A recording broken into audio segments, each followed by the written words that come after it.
Gold pressed into silent mouths, a ship buried with no body aboard, eyes carved by the hundreds all watching, none speaking, and circles of stone stretching across a forgotten land, marking something we no longer understand. These are not myths. They were built, buried, placed with purpose. But the purpose has slipped from memory. Some artifacts speak loudly. These only whisper. Scattered across continents, across centuries, they re-emerge like riddles written in clay, in bone, in shadow. They don't just challenge us. They remind us how much we've lost. This isn't a list. It's a descent into the unsolved. And maybe if we listen closely, the past is still speaking, if we dare to listen. But some riddles refuse to be buried. Let's uncover them, here on Riddle Me This Mysteries. A tongue of gold, sealed inside the mouth of a 2,000-year-old corpse. Not a metaphor, a literal tongue. Flattened, foil-thin, shaped by human hands, slipped between jaw and linen, resting where speech once lived. The discovery was first announced in early 2021 at Taposiris Magna, an ancient temple complex west of Alexandria. Archaeologists uncovered 3 Greco-Roman mummies bearing this rare and unexplained feature. Small gold foil amulets, carefully shaped like human tongues placed inside their mouths. And these were just the beginning. Over the next 2 years, similar finds emerged across Egypt. At Oxyrhynchus in 2022, over 10 additional mummies were unearthed, some with gold tongues, others with gilded fingernails or golden eye plates. By 2023, several more had been found at the site of Berenice. Though still small in number, these burials reveal a striking pattern, one absent from most ancient Egyptian funerary records. Taposiris Magna itself, founded during the Ptolemaic period around 280 BCE, was a major cult site dedicated to Osiris, the god of the underworld. The presence of coins bearing Cleopatra VII's face places royal activity at the site as late as 30 BCE, during the final years of independent Egypt. But no pharaoh lay within these tombs, only unknown individuals, mummified with careful precision and buried with objects far rarer than gold itself. Ritual silence broken by a symbol of eternal speech. The golden tongues were not mere decoration. Scholars believe they were intended to allow the dead to speak in the afterlife, most likely during the weighing of the heart before Osiris, when one's soul stood judgment.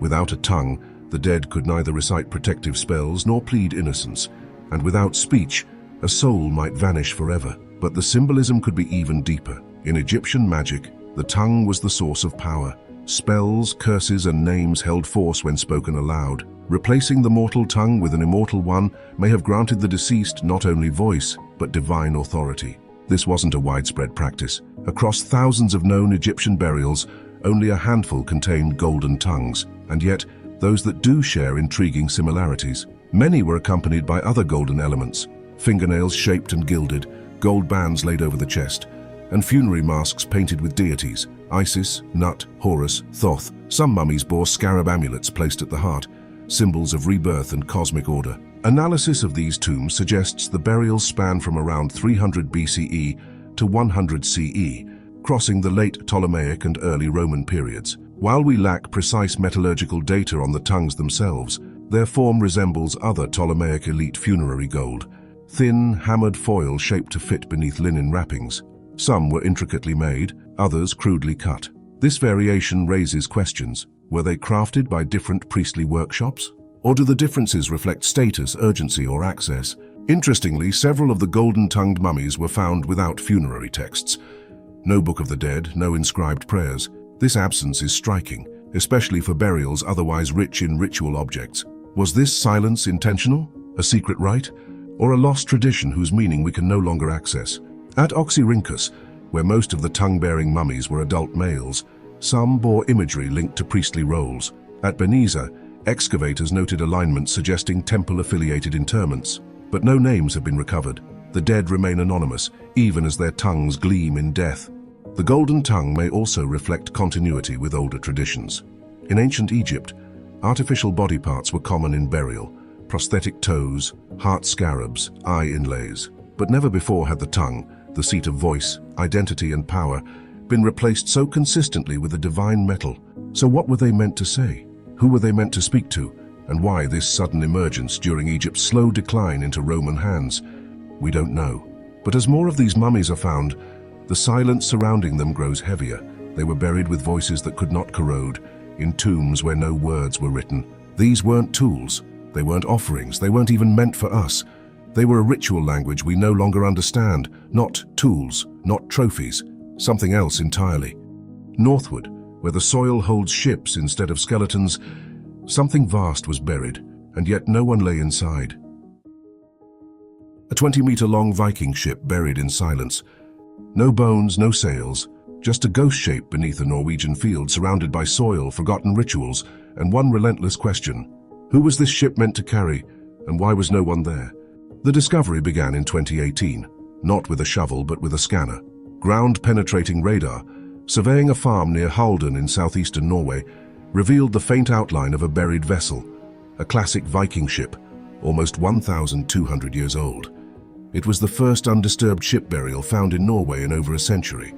Excavation started in June 2020 and concluded in autumn 2021. The team, led by archaeologist Christian Rodsrud, uncovered what remained.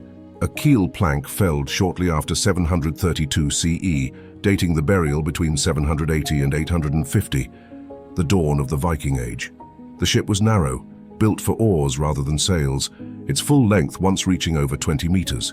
The wood had decayed, but the iron rivets, more than 1,400 of them, remained in place, enough to reconstruct the entire shape digitally. Preservation was a race. The wood was fragile, the mound partially looted in antiquity, and local drainage threatened the site. Conservators stabilized the keel with polyethylene glycol and freeze-drying, while a year-long scanning project produced a 3D digital replica, now showcased in the Gjellestad story exhibit. But despite all the careful work, the heart of the burial remains missing. No human bones were found, nothing to say who had once been honored here, if anyone had been at all. And yet the signs of elite ritual are unmistakable. The ship was surrounded by a ceremonial ditch, and traces of a wooden ramp suggest a formal procession or display. Nearby, archaeologists uncovered amber and glass beads, some gold-foiled, alongside an axe head, cattle and horse bones, a comb and chest fittings. Soil layering showed deliberate construction, turf bricks, clay pools and stages of compacted earth. This wasn't just a grave, it was a performance. Scholars have begun to describe such spaces as arenas for interacting with the dead. The Gjellestad burial seems to confirm it. Whether through speech, movement or shared silence, this was a ritualized farewell meant for many eyes. But still no body. It's possible the remains were destroyed by looters in the 10th century, during a wave of mound raiding under King Harold Bluetooth, or perhaps the body was cremated elsewhere. Another theory suggests a cenotaph, a symbolic grave for a leader who died far from home or never died at all. The site also raises political questions. Located in Viking, far from the more famous Vestfold burials, Gjellestad may mark a powerful local dynasty lost to history. The ship is both stage and statement. Someone here wanted to be remembered and built a monument grand enough to echo centuries later. But the echo lacks a voice. Why bury a ship so carefully, only to leave it empty? Why no fire, no stones, no sword beside the bones? Was this a funeral interrupted, or one that never began? The ship was meant for someone, but no one was there. The grave was made, and then it was abandoned. Far beyond the Nile, in another time and another silence, they did not bury ships. They shaped faces in clay and left them to watch. A face without a name, staring back across millennia. Eyes wide, mouth still, hair coiled into ridges of clay. It isn't broken, it isn't whole. It simply watches, as if waiting for someone to remember what it meant. Across central Nigeria, buried beneath farmland and eroded hills, fragments of terracotta sculptures emerge like memory from the soil. They belong to the Nok civilization, a culture that flourished between 1000 BCE and 300 CE, yet left behind no known writing, no royal tombs, and no clear trace of its disappearance. Only these sculptures remain, delicate, haunting, and utterly human. The first fragments were unearthed in the 1940s by tin miners. In the 1950s, British archaeologist Bernard Fagg began collecting them systematically, noting their consistent style, expressive form, and advanced craftsmanship. But true scientific excavation didn't begin until 2005, and only in recent years, from 2020 to 2025, has the picture begun to sharpen. CT scans, digital 3D models, and thermoluminescence dating have confirmed their authenticity and age. One sculpture from the Jos Plateau dated between 485 BCE and 415 CE. Others, recovered from Pangwari in southern Kaduna and digitized in 2025, include therianthropic forms, human-animal hybrids with bulging eyes, flared nostrils, and twisted limbs. They don't fit any known iconography. Were they spirits, guardians, beasts from ritual or myth? And that's the deeper question. What were these sculptures for?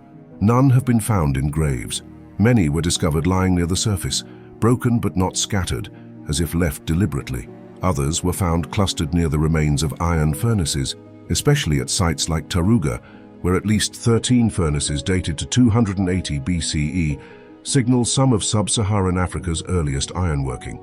This coincidence has led some scholars to propose that Nok terracottas were connected to metallurgy, either as ceremonial offerings, social markers, or symbols of technological mastery. The style is distinctive: triangular or almond-shaped eyes, pierced pupils, elaborate hairstyles, and ornamental jewelry, beaded necklaces, armbands, pendants. Many figures appear seated.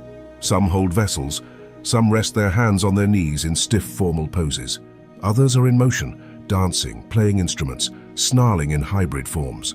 Yet for all their variety, they speak a single language, one of form, not text. The Nok left no script. No inscriptions explain the function of these figures, and none of the sites unearthed, from Samundukia to Pangwari, have revealed a centralized city, a palace, or a shrine. Still, we now know more than we did even a few years ago.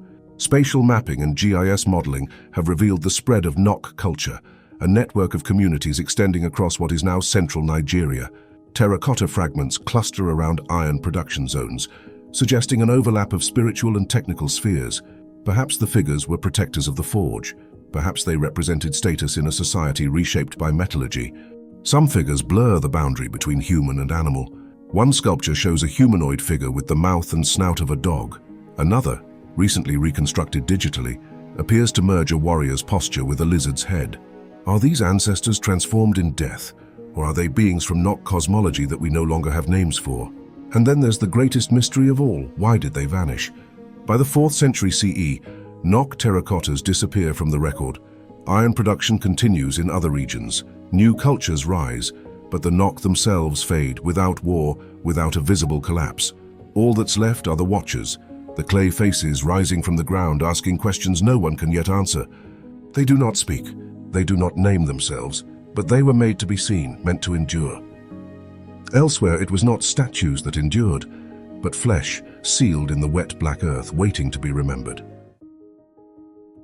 Porridge, parasites, and a noose. His last meal still lingers, 2,000 years after his death. He was found in 1950, curled in a fetal pose, his body blackened but whole, skin tight as leather.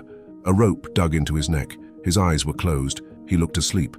They called him Tollund Man. He died around 400 BCE, and he was not alone. Across the wetlands of northern Europe, from Ireland to Denmark, more than 1,000 bodies have been pulled from the peat. Some are skeletons, some are little more than stains in the bog, but a rare few remain almost human, with hair, skin, fingernails, even stomach contents still intact. These are the bog bodies people offered to the earth intentionally or not, and preserved by it in return. What links them isn't how they lived, but how they died. A 2021 reanalysis of Tollund Man's stomach contents by researchers at the Silkeborg Museum revealed a dense porridge of barley, flaxseed, and wild pale persicaria, a weed with sharp-tasting seeds, likely consumed 12 to 24 hours before death. His gut contained 3 types of parasitic worms.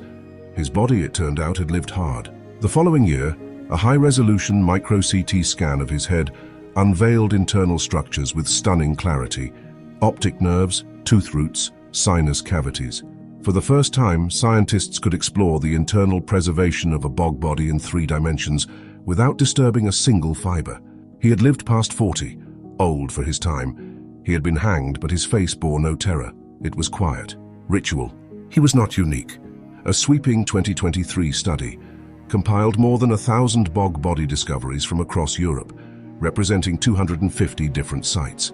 At least 45 of those showed conclusive evidence of violent death. These weren't accidents. Many were carefully placed, limbs bound, eyes covered, faces turned east or west. Some were weighed down with stones or tangled in branches. One body bore signs of multiple forms of execution, as if death alone wasn't enough. The peat made preservation possible. Acidic waters, cool temperatures, and oxygen deprivation tanned the skin like leather and halted decay. But what makes them unforgettable is not how they were preserved, it's how deliberately they seem to have been offered. Sacrifice, punishment, kingship rituals? No one agrees. In Northern Ireland, the 2023 discovery of the Ballymacombs Moor woman added a new layer to the mystery. She was young, no older than 22, decapitated. Her body placed in a peat hollow between 343 BCE and the 1st century CE. Her preservation was remarkable. Nails, hair, and even traces of clothing remained. She is the most complete Iron Age female bog body ever found in Ireland. And she may not be the last. As climate change lowers water tables and drains ancient peatlands, more bodies are surfacing, but fewer are surviving exposure. A 2025 Danish find, a male with a shattered skull and broken ribs, was lost within hours to rapid decomposition. The very act of finding these people now risks erasing them forever. Who were they truly? Criminals, chosen ones, outcasts, sacred vessels. No names, no burial markers, no prayers have survived. Only the positioning of limbs, the loops of rope, and the tools left beside them, combs, beads, twisted branches, suggest meaning once known and now vanished. These bodies were not hidden. They were given, to the bog, to the gods, to memory. Preserved not by intention but by consequence. Far to the south, where no flesh was left to the ground, memory took a different shape, circles of stone still and unresolved. They rise in silence, not from myth, from earth. 1,000 rings still holding the weight of memory. Across the red-soiled savannas of Senegal and the Gambia, more than 1,000 laterite stone circles dot the land like scars. Over 30,000 individual monoliths, some taller than a man, others no higher than a knee, arranged in perfect loops and clusters. They span from the banks of the Gambia River to the inland forests, forming one of the most expansive megalithic landscapes on Earth. And yet their builders left behind no name, no script, no monument to self. Only stone, shaped and set, and silence. Recent surveys using drone mapping and radiocarbon dating have redefined the scale and span of this world. The earliest burials date back to around 950 BCE, continuing through to 1600 CE, revealing a tradition that endured over 2,500 years. Sites like Senegambia, Wasu, Wanar and Kerbach are not random. They are planned, aligned and layered. Some circles began with a single grave, later expanded with more stones, more burials, more meaning. At Senegambia, archaeologists traced its evolution in phases. Between 700 and 800 CE, the first burials were placed under modest mounds. By 900 to 1000 CE, the circles took shape, their stones cut, hauled, and erected with geometric precision. And into the 15th century, offerings were still being made. Not a frozen ritual, but a living one, stretched across generations. These weren't just circles. At Kerbach, they built double rings. At Wanar, frontal stones were set apart from the main body like sentinels. Some formations resemble lyres or keys, not arbitrary, not ornamental.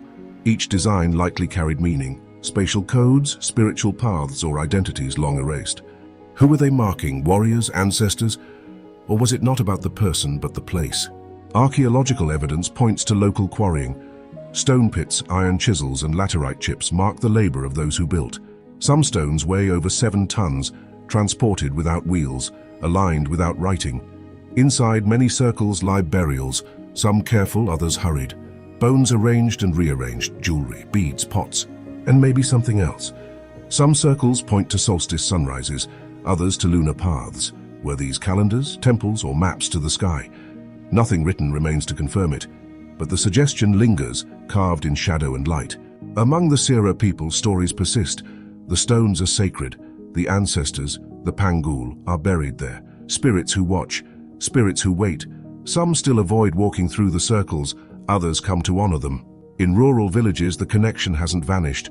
It breathes. In 2006, UNESCO recognized the stone circles of Senegambia as a World Heritage Site, not just for their mystery, but for their endurance, as one of Africa's greatest prehistoric landscapes and one of its least understood. Still, the core question remains, what kind of society builds in circles for centuries and leaves no name behind? They are not tombstones. They are not calendars. They are not ruins, not yet. They are a language we've forgotten how to read, one written in stone and turning in place. Far to the northeast, beneath a temple ground lost to time, a different silence gathers. Thousands of eyes stare upward, carved without mouths, countless, watching still. 1,000 stone eyes stare with blind intent, centuries before words were carved. Beneath the wind-scoured mound of Brak in northeastern Syria lies a temple where no deity was named, but everyone was watched. This city, one of the oldest urban settlements in the world, rose from the plains of Mesopotamia around 6000 BCE, long before Sumer, long before writing. By 3500 BCE, Brak may have housed over 20,000 people, sprawling outward in a ring-like sprawl unlike anything else in the ancient Near East. At its center stood a structure both modest and baffling, the Eye Temple, whose ritual power far outweighed its size. Built and rebuilt over centuries, its main phases spanning 3700 to 3300 BCE, the temple held an offering unlike anything found elsewhere. Scattered across its floors, pressed into foundations, and placed inside shadowed wall niches were over 1,600 figurines, many carved from alabaster, calcite, or gypsum. They had no mouths, no arms, only eyes. Some were simple, flat discs with twin hollows. Others bore delicate carvings, rows of stacked pupils, linear patterns, incised body marks. A few held faint traces of red ochre, still visible under microscope after 5 millennia. One tiny idol pressed the limits of form, its eyes exaggerated, stacked, multiplied, as if trying to see beyond what one set could grasp. They are now called eye idols, and they remain among the most haunting relics of the ancient world. Who carved them and why? Theories have shifted. Early excavators, including teams from the British Museum in the 1930s, called them votive figurines, left by worshippers. But more recent fieldwork, especially from the 2000s to the 2010s, paints a more complex picture. Traces of pigment, idol clustering, and debris from workshops suggest mass production, likely tied to public rituals, seasonal ceremonies, or communal rites. These were not elite offerings. They were shared acts of devotion. Some archaeologists propose the eye idols represented protective spirits or ancestors. Others see them as early embodiments of fertility, their gaze tied to the cycles of birth, drought, and death. In a land where memory lived in stone and storms arrived without warning, perhaps the first divine force wasn't a figure. It was a presence, one that watched. Each temple layer, over time, buried older idols beneath newer ones. This wasn't carelessness. It was ritual stratigraphy, belief laid down like sediment. Some figurines were smashed, others placed beside doorways like sentinels guarding a threshold between the seen and the unseen.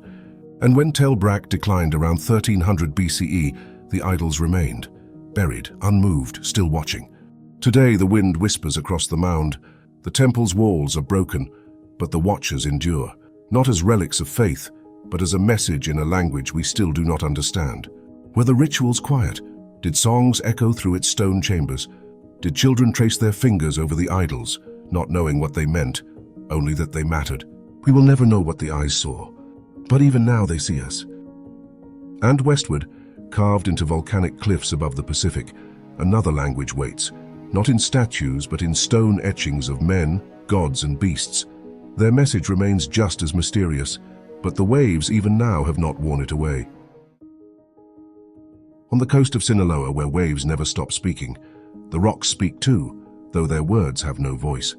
Etched into volcanic stone, where the surf crashes against time, lie more than 600 petroglyphs. Deer, spirals, turtles, humans, suns with too many arms, eyes without faces, crosses carved long before the cross meant anything. This is Las Labradas, a sacred shoreline where the sea itself became a tablet, and the message, carved by hands now forgotten, has outlived both gods and languages. The oldest of these carvings may date to 1000 BCE, during the late Archaic period.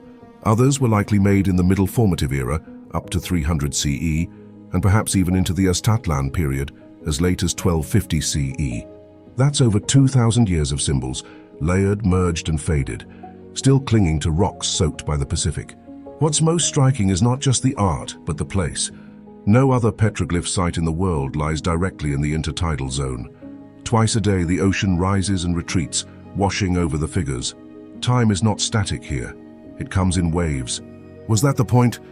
The engravings vary in complexity. Some are geometric, concentric circles, spirals, stars, grids. Others depict stylized humans and animals, sometimes realistic, sometimes abstracted beyond recognition. One boulder shows a figure with arms outstretched toward the sky. Another, a turtle with a sun on its back. Who are these figures meant for? The living, the dead, or something beyond both? The engravers left no texts, no burial goods, no context, just marks. Theories abound. Astronomical notations, migration records, fishing rites, or offerings to deities tied to tide, moon, and storm. Some believe it was a ritual landscape, visited seasonally, not just to worship but to carve, to remember, and to be remembered. But no one knows. The site was first recorded in 1949 by engineer José G. Ortiz de Zárate. Yet it wasn't systematically studied until the early 2000s, when the National Institute of Anthropology and History began its survey. What they found was staggering, not just the scale but the precision of the engravings made with tools against hard volcanic basalt in an area often submerged. And now the sea is rising. Climate change, erosion, fungal growth, human vandalism, salt crusts. The same forces that preserved Las Labradas for centuries now threaten to erase it. Already several motifs have softened under years of waves. Efforts to protect the site intensified in the last 2 decades. Las Labradas became a UNESCO World Heritage Tentative Site in 2012, and as of 2023, it stands one step away from full designation, a fragile monument teetering between memory and loss. There are no walls here, no temples, just open sky, stone and sea, but this place held meaning for generations of people across centuries, and that meaning hasn't vanished. It's simply waiting to be heard again.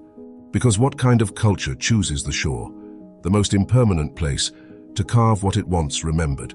Perhaps one that knew stories aren't told in permanence.